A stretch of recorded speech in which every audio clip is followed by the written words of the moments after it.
On the eve of the release of S.T.A.L.K.E.R 2, we evaluate S.T.A.L.K.E.R Lost Alpha DC Extended. S.T.A.L.K.E.R Lost Alpha DC Extended is a global modification based on the game S.T.A.L.K.E.R Shadows of Chernobyl. There is practically nothing left of the original here, except for some fragments of locations and the main elements of the quest line. Graphically, the game claims to be a class AAA next-gen project. Highly polygonal models and clear textures are pleasing to the eye. I was playing the S.T.A.L.K.E.R version of Lost Alpha DC Extended v2.86.30.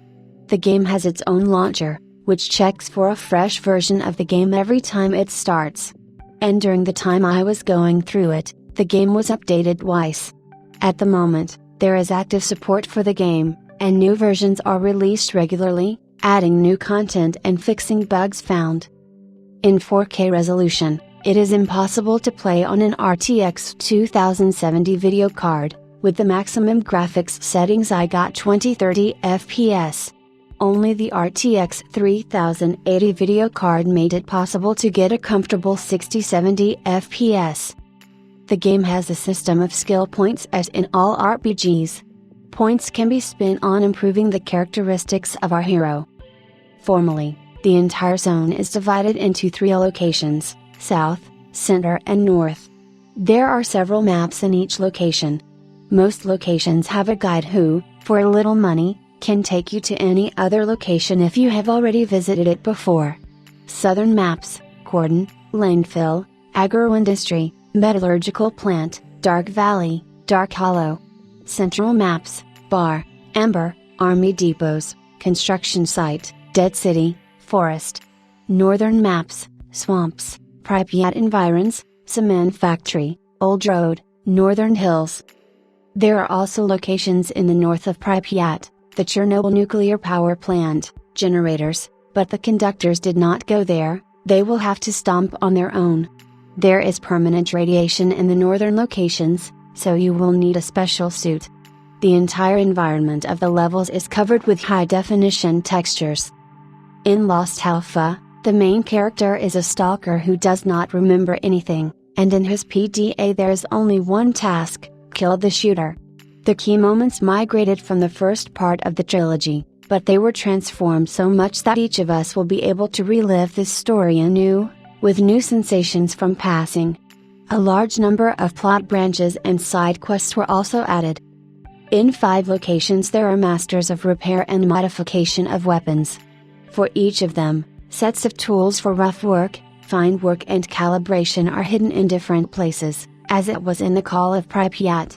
Merchants will not buy broken weapons, so they will have to be repaired. In addition, if you do not repair the weapon for a long time, it will become completely unusable and beyond repair. The beginning of the game takes place on the Cordon map. We wake up in a radically renovated Zatorovich bunker, get the first tasks. The village of newcomers is surrounded by greenery, however, as is the whole location. Here we need to complete a number of simple tasks, and go to the next location. Next we get to the dump map.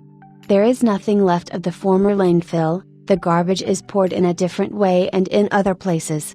We help the demon defend the attack and advance to the next location. The map of the Research Institute of Agro-Industry remained virtually unchanged in geographical terms. Probably, the authors of the fashion considered it ideal and did not change anything. As before, we help the mole to fend off the military, and look for the shooter's hiding place in the dungeons of the Research Institute, which now looks different and is located in a different place. The base of the dead is located in the Research Institute itself.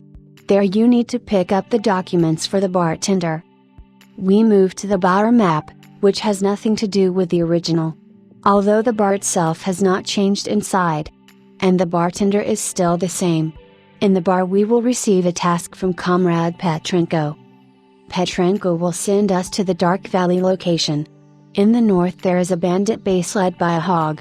In the basement, as before, sits a prisoner of debt. In the south, free stalkers and a guide are sitting in cowsheds. From the Dark Valley we move to the south, to the location Dark Hollow. It's a long winding road. In the center of the map is a destroyed railway bridge connecting the tunnel. At one end of the tunnel, in a dead end, sits the conductor. And at the other end, the synth faction with a leader named Vils settled in the vast catacombs. After completing a number of tasks, we submit through the Research Institute of Agroprom to the Enter map, where the same Professor Sakharov is sitting in the bunker. From him we will need a customized helmet that will protect us from PSI radiation. But he doesn't have a helmet. Here you can go north to the Dead City location and complete a number of minor quests. In the city, all the houses are 5-story Khrushchev buildings, and in the center, as it should be, there is a monument to Lenin. In the southeast of the map, a camp of free stalkers, a trader and a guide were quartered on the roof of a 5-story building. There is also a panoramic view of the city from this roof. After that, our path lies on the map cement plant, with a large quarry in the northern part. In the south there is a dilapidated church inhabited by stalkers, a guide, and a key character named Hermit. After the cement plant, we will visit the X-16 laboratory, and then we will go to the radar map. On the radar, we will have a conversation with a hermit who no longer looks like a person. He will say that he worked in the X-10 laboratory, and we have to visit it. After completing the tasks in the X-10 laboratory, our path will lie on the map neighborhood of Pripyat. At this location there is a bar with a beard from the Call of Pripyat. And north of the bar, General of Freedom Voronin will be waiting for us with tasks. From the surroundings of Pripyat we will get to the dungeons of Pripyat, which we borrowed a lot from the transition to the Call of Pripyat. And then we get to the city of Pripyat itself.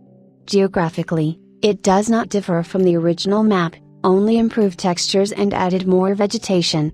The military and monoliths are fighting in the city, and scientists are trying to make their own measurements. The school in the west of the map houses the headquarters of the military. Unlike the original, where we just quickly run through the city along almost non-stop, here we can slowly complete several side tasks and wander around the city. From Pripyat in the north there is a transition to the Chernobyl nuclear power plant, where the military and monoliths are fighting. Inside the location there is a transition to the sarcophagus map, where we have to take the codes from the main generator. In the north of the Chernobyl map there is a transition to the generators map, where the X2 laboratory is located.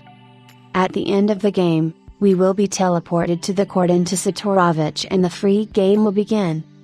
Tell us, what are your impressions of this modification?